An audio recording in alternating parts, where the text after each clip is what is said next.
Baik, bismillahirrahmanirrahim. Assalamualaikum warahmatullahi wabarakatuh. Alhamdulillahirabbil alamin. Allahumma shalli wa sallim ala sayyidina Muhammad wa ala ali sayyidina Muhammad.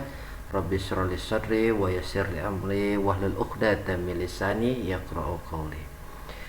Alhamdulillah, pada kesempatan kali ini, kesempatannya seperti biasa, di akhir pekan setelah kalian mengerjakan lembar kerja, saya akan membuat satu video pembahasan yang mana pada pembahasan kali ini yang saya harapkan kalian semua bisa menayangkan video ini dari awal hingga selesai. Pada kesempatan kali ini saya akan membuat video mungkin yang terakhir ya untuk pembahasan koordinat kartesius, yang mana sudah ada 2 pertemuan ya mengenai koordinat kartesius ini, dan ada 2 video juga yang mungkin bisa kalian review untuk mematangkan lagi materi mengenai koordinat kartesius ya. Pada koordinat kartesius ini penekanannya hanyalah keterampilan kalian dalam membuat bidang koordinat kartesius gitu ya. Kemudian menentukan koordinat titik, peletakan titik pada bidang kartesius itu harus tepat, tapi yang diawali dengan pembuatan dengan benar ya bidang kartesiusnya. Lalu kemudian menghubungkan antara titik dengan titik hingga menjadi sebuah garis atau kurva atau bentuk yang lainnya ya. Jadi di sini harapan saya kalian bisa menguasai dalam teknik menggambar bidang koordinat kartesius. Ya, ini adalah lembar kerja peserta didiknya. Baik, sebelum kita mulai, saya harap kalian sudah mempersiapkan alat tulis kalian serta buku berpetaknya ya, dan juga hasil kerja lembar hasil pengerjaan kalian yang sudah kalian lakukan sebelumnya, agar jika ada sesuatu yang harus diperbaiki bisa diperbaiki ya untuk pembelajaran itu ya. Dan kalau memang ada yang belum diisi atau belum dikerjakan ya kerjakan. Nah, di kesempatan kali ini semua harus kita selesaikan dan kalian mempelajarinya dan belajar dengan baik. Baik. Sebelum kita mulai, seperti biasa dan mudah-mudahan diberikan kelancaran untuk kalian belajar dan juga untuk saya bisa menyampaikan materi ini, yuk kita sama-sama membaca basmalah. Bismillahirrahmanirrahim. Baik. Ya, pada lembar kerja tadi di kali ini ya, di sini kalian diminta untuk menentukan letak titik pada bidang koordinat kartesius. Nah, ini cakupannya banyak ya. Saya biaskan, saya perluaskan ya. Nah, di sini kita lihat dulu pendahuluannya. Setelah 2 pertemuan kalian sudah mempelajari dan mengerjakan lembar kerja mengenai bidang koordinat kartesius, koordinat titik pada bidang kartesius, daerah kuadran pada bidang kartesius, dan mempelajari tayangan video pembahasan pada YouTube. Pastinya kalian sudah memahami materi ini. Semoga untuk lembar kerja kali ini kalian bisa mengerjakan sebaik-baiknya dan tidak ada kesalahan seperti lembar kerja sebelumnya. Jadi sebenarnya harapan saya pada lembar kerja kali ini kalian udah nggak ada kesalahan, namun masih banyak yang mengerjakannya tidak tepat seperti itu ya. Jadi untuk video ini ya, saya harapkan ini adalah video yang membuat kalian udah bisa matang dalam materi koordinat kartesius. Kenapa sih harus bisa koordinat kartesius? Karena ketujuannya ini banyak ya. Koordinat kartesius itu akan digunakan pada materi-materi berikutnya. Ada fungsi linear, persamaan kurva, dan lain sebagainya ya.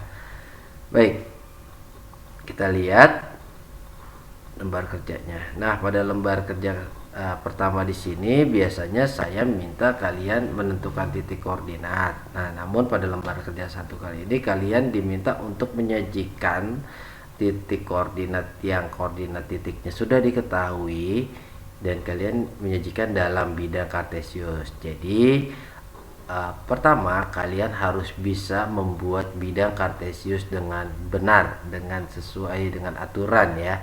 Yang mana jika tidak sesuai dengan aturan atau tidak tepat, maka peletakan titiknya pun akan salah. Seperti itu ya. Baik, saya coba untuk membuatnya. Nah, saya buat di sini. Nah, di sini ada koordinat kartes, ada kotak-kotak ya atau petak, sama seperti buku perpetak kalian.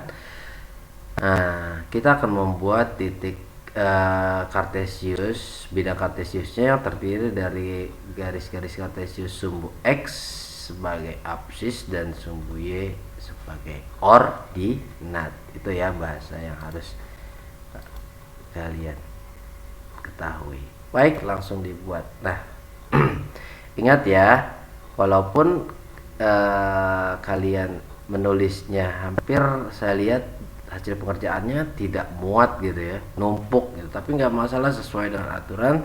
Kita buat satu kotak satu satuan, atau dua kotak satu satuan, atau tiga kotak satu satuan, itu nggak masalah. Yang penting satu satuan itu terdiri dari kotak yang sama atau petak yang sama gitu ya. Tapi coba kita sepakati bahwa satu kotak satu satuan ya. Nah, di sini diminta untuk titik A minus 4, min 2. Nah, kita lihat min 4, min 2.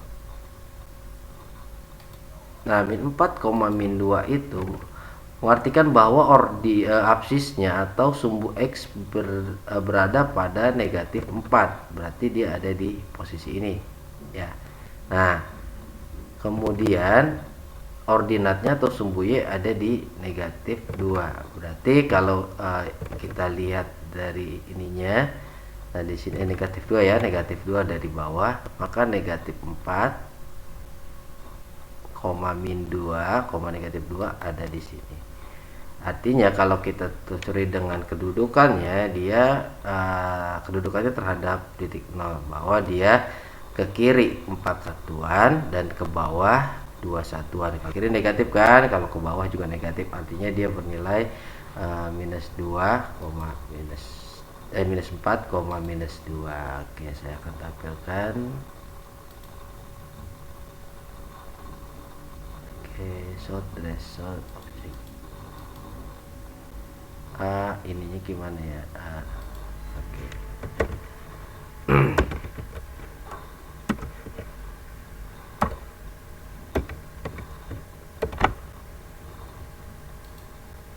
Kok nggak mau ya?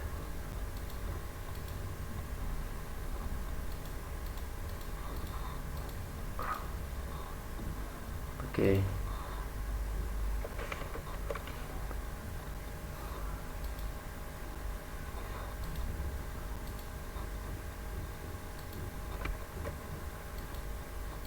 Ada titik B ya. Ya, ntar titik B kita gunakan aja. Lalu kemudian titik B terletak dari 1,4, berarti 1 sebagai absis dan 4 berarti di sini ya B-nya. Oke. Ini gimana ya? Ya, nanti deh saya cari.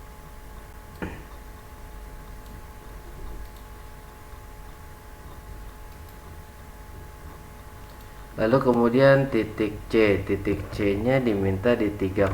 Ingat, kalau 3,0 berarti ada absis yang terisi 3 dan Y nya 0, artinya tidak ada pergerakan ke atas maupun ke bawah, berarti dia tepat berada di subuh X. Ya, di sini ya. Lalu kemudian D itu negatif 3,5. Ini berarti ada di kuadran 2 ya, karena X nya negatif dan Y nya positif. Negatif 3,5 di sini ya. Nah, oke. D E 2, negatif 3 berarti dia ada di 2, ada di kuadran 4. Nah, ini dia E 2, min 3. F 0, min 1. 0, min 1 artinya dia tidak ada pergerakan pada sumbu X, berarti pergerakannya ada pada sumbu Y ya, ke bawah sebanyak 1 kali. Nah, ini ya. Kemarin saya cross check di sini karena penggambarannya salah ya, kebanyakan salahnya di sini nih kemarin ya, memulai min satunya dari sini gitu. Jadi melongkap gitu ya, alasannya kan nggak muat Pak ya, tapi tetap aturannya dia satu satuan ya. Untuk satu bilangan itu satu satuan. Oke, kemudian F, habis F G negatif 6,0, artinya X nya berada di posisi yang negatif ya, negatif 6,0, nggak ada pergerakan Y, artinya nggak ada yang ke atas ke bawah ya, jadi dia letaknya di sini. G H 0,2. Baik, 0,2 itu X nya tidak bergerak ya, yang bergerak adalah 2, berarti Y nya ada di 2. Nah ini dia. Kemudian negatif 2,3, negatif 2,3 berarti ada di negatif 2,3, hampir sama ya, dia ada kayak D nih, bernilai negatif pada X, bernilai positif pada Y, berarti di kuadran kedua. Itu I ya, iya. Lalu kemudian J negatif 2, negatif 5, negatif oh ya, negatif berarti ada di kuadran 3 ya, sama kayak titik A nih, dia negatif, ini juga negatif. C ada negatif 2, negatif 5 ada di sini ya. Seperti inilah penampakannya ya, yang mana kita lihat di sini. Kita coba untuk kita cari keterangan lainnya yang mungkin bisa buat kita ingat mengenai kuadran ya. Nah, untuk titik B itu ada di kuadran 1, dan D ada di kuadran 2, A dan J ada di kuadran 3, dan E ada di kuadran 4. Yang tidak memiliki kuadran yaitu J, F, G, dan H, karena dia berada tepat pada garis sumbu X maupun sumbu Y ya. Oke, baik, itu adalah keterangan jawaban untuk nomor lembar kerja 1 ya. Jadi harus membuat kartesiusnya sesuai dengan aturannya ya. Kalau tidak sesuai dengan aturan, mungkin peletakan titiknya bisa salah ya. Nah, saya tambahkan kembali, ada yang membuat garis di sini ya. Garis-garis ini buat apa sih? Ini garis adalah garis bayang ya, titik-titik ya, tidak garis penuh, tapi garisnya garis titik-titik gitu. Gimana ya ntar disebutnya? Adakah garis titik-titik di sini? Oh, nggak ada ya. Baik.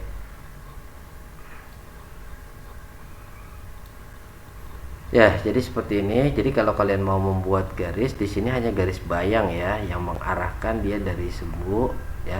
Sini garisnya titik-titik atau putus-putus, bukan garis penuh. Kalau garis penuh itu dia nanti lain lagi artinya. Ya, baik, untuk soal nomor lembar kerja 1 sudah kita selesaikan ya. Kita lanjut ke lembar kerja kedua. Nah, di sini saya minta gunakanlah pensil agar mudah dihapus jika terjadi kesalahan. Jika garis koordinat kartesius yang kalian gambar sudah rasa benar, jadi awali pembuatan kartesius dulu ya. Kalau udah bagus, tebalkan dengan ballpoint atau pensil warna yang permanen ya, artinya tidak bisa dihapus. Jadi ketika kalian salah dalam sebuah titik, nah titik-titik ini kalian gunakan pensil. Jadi kalau salah dalam letakkan titik bisa kalian hapus tanpa harus merusak kartesiusnya ini. Karena kenapa? Kartesiusnya kan sudah dibuat dengan pulpen atau pensil yang permanen gitu ya. Maksimalkan hasil karya kalian menarik dengan memberi warna. Nah, saran saya kalau membuat seperti membuat penyajian kartesius yang menarik itu dimana titiknya bisa kalian berikan warna. Untuk kartesiusnya warna hitam saja gitu ya. Untuk garis sumbu X dan sumbu Y itu warna hitam saja.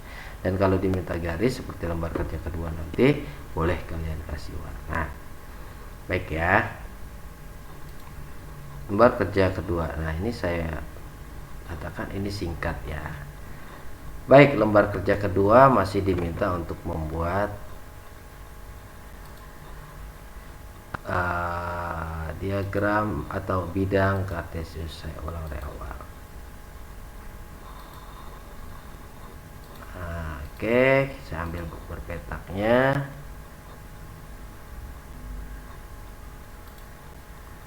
Lalu kemudian saya minta pembuatan kartesius, sumbu X dan sumbu Y-nya. Nah, ini dia.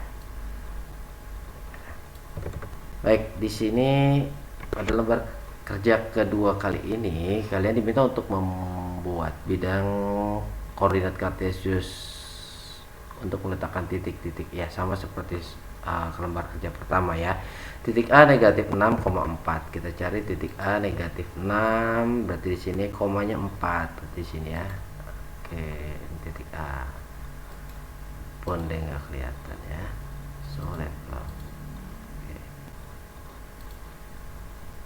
Lalu kemudian titik B minus 3, minus 1. Titik B di mana di sini ya, minus 3, minus 1. Nah, oke. Ya betul ya, minus 3, minus 1. So fix object. Titik B nih.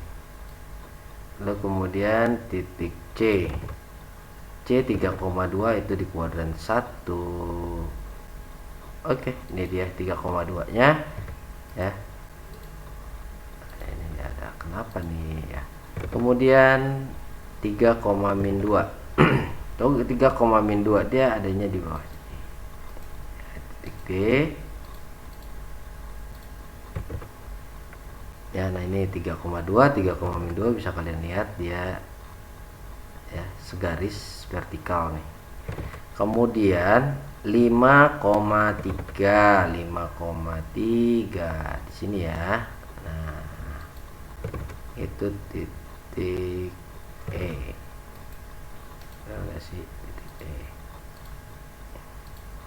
Titik E ya, 5,3 dan F minus 3,2.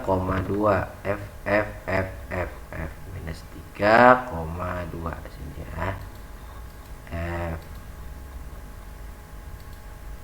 Oke, lalu kemudian F G negatif 9, negatif 4, negatif 9, ups di sini, negatif 4, di bawah ya. F G ya. Oke, H 6, negatif 4, 6, negatif 4 ke bawah. Nah, ini do levelnya saya harus keluarin. Nah, I minus 5, minus 2, minus 5, minus 2 ada di sini ya.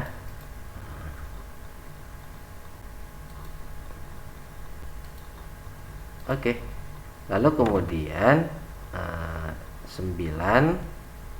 J 9,5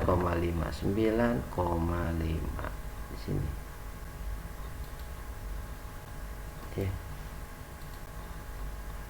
Nah, oke. Ya. Jadi titik koordinat ini saling berpasangan nih di sini ya. Di sini X-nya minus 6, pasangan Y-nya 4. Di sini minus 3, pasangannya 2 ya. Nah, ini sumbu X dan sumbu Y. Ya. Kita lanjut. Jika sudah selesai meletakkan titik di atas, diikuti perintah berikut. Buatlah garis yang melalui titik G dan titik C. Garis ini kita namakan garis K. G ke J. Oke, saya buat garis ya. Dari melalui, kalau melalui berarti bisa memanjang nah, sampai ini ya. Oke.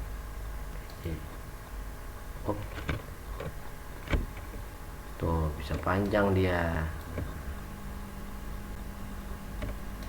ya. Nah, lalu kemudian perintah berikutnya, buatlah garis yang melalui titik A dan titik H. Garis tersebut dinamakan tadi berarti garis K ya. namanya line line di sini bacanya line F. Oh, saya ganti deh, bisa nggak ya?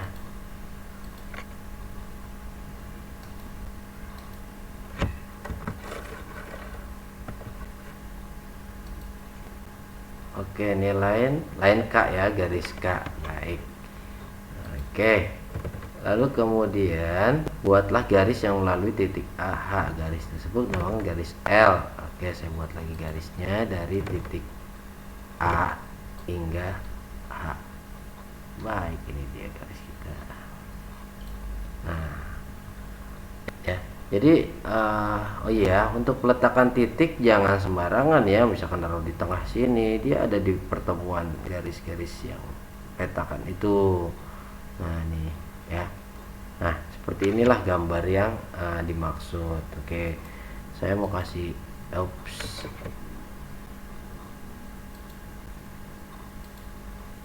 oke ya. Oke, ini lainnya coba saya kasih warna merah.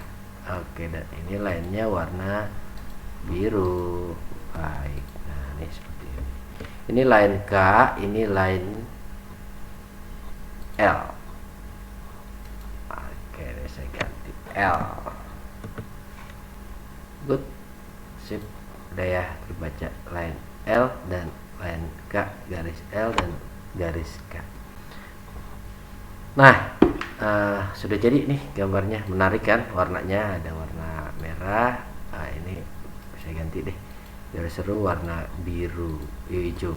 Oke, karena dia punya titiknya titik warna biru. Baik, kita lihat. Setelah selesai, udah selesai nih kita gambar garisnya ya. Sekarang kalian sudah memiliki dua buah garis pada bidang koordinat yang sudah kalian buat. Setelah selesai, yuk kita amati mengisi pertanyaan di bawah ini. Perhatikan garis K. Titik apa yang dilalui oleh garis K? Sebenarnya banyak titik yang dilalui oleh garis K ya. Banyak titik yang dilalui oleh garis K. Namun titik-titik yang dimunculkan ya, ini hanya yang warna biru aja nih. Ya, oke. Titik yang dilalui oleh garis K itu ada 6. Garis K kan panjang tuh, kalau kalian mau lihat tuh garis K. Ya, kalau diperkecil, kalau diperbesar ya tuh gambar jadi kecil dan skalanya. Nah, yang dilalui oleh garis K itu ada titik G negatif 9,4, titik I negatif 5,2, titik B minus 3, minus 1, titik C 3,2 dan titik E 5,3. Itu garis yang dilalui oleh titik yang dilalui oleh garis K. Lalu kemudian yang berikutnya bertemu pada koordinat titik. Maksudnya bertemu pada koordinat titik apa sih ya?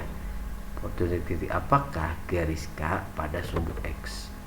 Ketika garis K melalui sumbu X, dia akan ketemu di sini.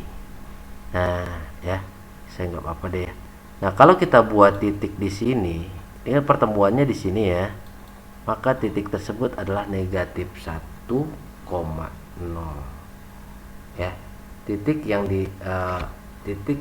yang bertemu pada sumbu X itu negatif 1,0.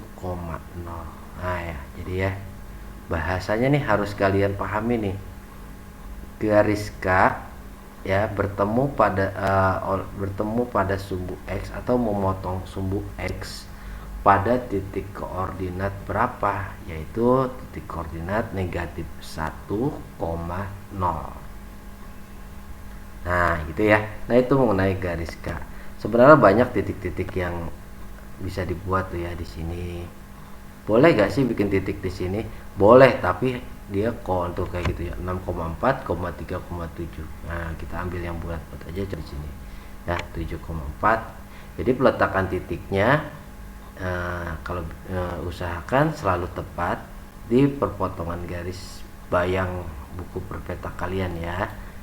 Tuh contoh ini ya, saya nggak kasih nama karena memang ini contoh ya. Boleh gak di sini? Ya usahakan jangan, karena ini akan terjadi bilangan yang tidak bulat ya. Kalau di sini kan jelas 1,1 gitu ya.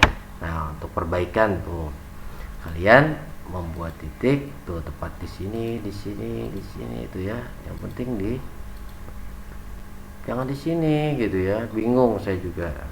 Oke. Saya hapus dulu. Oke. Nah, kita lanjut pertanyaan berikutnya. Perhatikan garis L. Titik apakah yang dilalui oleh garis L? Titik yang dilalui oleh garis L ada A, ada F, ada D, ada H. Nah, cuma ada 4 tuh. A nya itu minus 6,4, F minus 3,2, D 3,-2, dan H 6,-4. Nah, pertanyaan berikutnya, bertemu pada koordinat titik apakah garis K pada sumbu Y? Garis K pada sumbu Y tepat di sini. Ternyata dia juga melalui sumbu X juga. Nah, di titik koordinat ini terlihat titik koordinatnya titik koordinat 0,0 atau titik pusat. Jadi dua garis ini bisa kita berikan keterangan bahwa garis L itu melalui titik pusat. Titik pusat itu pastinya 0,0 ya di sini karena ada bidang kartesiusnya. Dan garis K itu tidak melalui titik pusat ya. Dia memotong sumbu Y, sumbu Y nya berapa nih kan nggak tepat ya, tapi yang tepatnya di X ini minus 1,0. Nah, ini dia. Nah, seperti inilah hasil dari penggambaran pada lembar kerja kedua. Dia membentuk dua buah garis K dan garis L. Garis K tadi sudah melalui 6 buah titik ya, kemudian garis L melalui 4 buah titik yang sudah saya jelaskan tadi, dan garis K memotong sumbu X di minus 1,0, dan sumbu ini tepat dia melalui juga titik pusat 0,0. Begitu ya. Baik. Nah, jawabannya, nah kalian tuh jawab tuh seperti itu, jelaskan selengkap-lengkapnya. Oke. Nah, selesai ya. Di sini ada motivasi. Nah, kegiatan lembar kerja ini saya berikan lebih sedikit dari biasanya. Memang kenapa sih lebih sedikit? Karena sebenarnya waktunya juga sudah cukup ya, 2 pertemuan aja untuk bahas ini. Namun saya mau kalian lebih greget lagi gitu ya, untuk bisa mematangkan lagi materi mengenai koordinat kartesius ya. Jadi nggak apa-apa deh, saya kasih 1 pertemuan lagi. Jadi ini insya Allah yang terakhir ya. Dari biasanya agar bisa kalian dikerjakan dan pahami dengan sebaiknya. Apa yang kalian lakukan untuk kalian? Jadi harapan saya itu kalian mengerjakan sendiri, karena kalian ini sebuah keterampilan ya dalam membuat bilang kartesius. Jadi kedepannya ketika kalian membuat bilang kartesius, kalian sudah tahu aturannya harus seperti ini gitu ya. Jadi ketika ada yang salah, ketika ada yang kurang tepat, kalian bisa memperbaikinya ya dengan aturan-aturan yang kalian sudah ketahui ya. Saya hanya membantu memfasilitasi dalam proses pelajaran. Iya. Nah, anak-anak, jadi di sini saya hanya memberikan memfasilitasi. Kalianlah yang harus semangat untuk belajar, ya. Jadi apa yang kalian buat itu untuk kalian. Apa yang kalian kerjakan nanti kalian akan tuai atau kalian akan ambil hasilnya untuk kalian sendiri, bukan untuk saya. Ya, mudah-mudahan saya mendoakan selalu untuk kalian menjadi selalu memahami apa yang Bapak Ibu guru sampaikan. Oleh karena itu, kerjakanlah mandiri dan penuh dengan tanggung jawab. Jadi jangan asal-asalan ya. Kalian buat aja asal-asalan, berarti nggak tanggung jawab itu ya. Jadi harus dengan tanggung jawab. Jadi dengan mandiri, coba untuk kerjakan sendiri, tidak mencoba untuk men-cheat atau mencurangi keadaan. Males kerjain aja sama mama ya kan, kerjain aja sama kakak gitu kan, kerjain. Tapi kalian juga harus bertanggung jawab atas tugas tersebut gitu ya. Nah, materi ini mudah-mudahan bisa kalian manfaatkan di kedepannya, jangan sampai kalian lupakan Ya, baik, cukup dari saya. Itu saja. Kalau ada yang mau ditanyakan atau mau ditanggapi, memberikan kritik atau pesan, ya silakan tinggalkan di komentar yang di bawah ya. Kolom komentar di bawah jangan lupa minimal nama dan kelas kalian lah, bahwa kalian sudah menyaksikan atau menayangkan, membuka video ini ya. Bagus-bagus. Kalau ada tanggapan, komentar, pertanyaan, silakan ya. Baik, saya kira cukup. Sekian, kita akhiri dengan hamdalah alhamdulillahirabbil alamin. Sekian, billahi taufiq wal hidayah. Wassalamualaikum warahmatullahi wabarakatuh.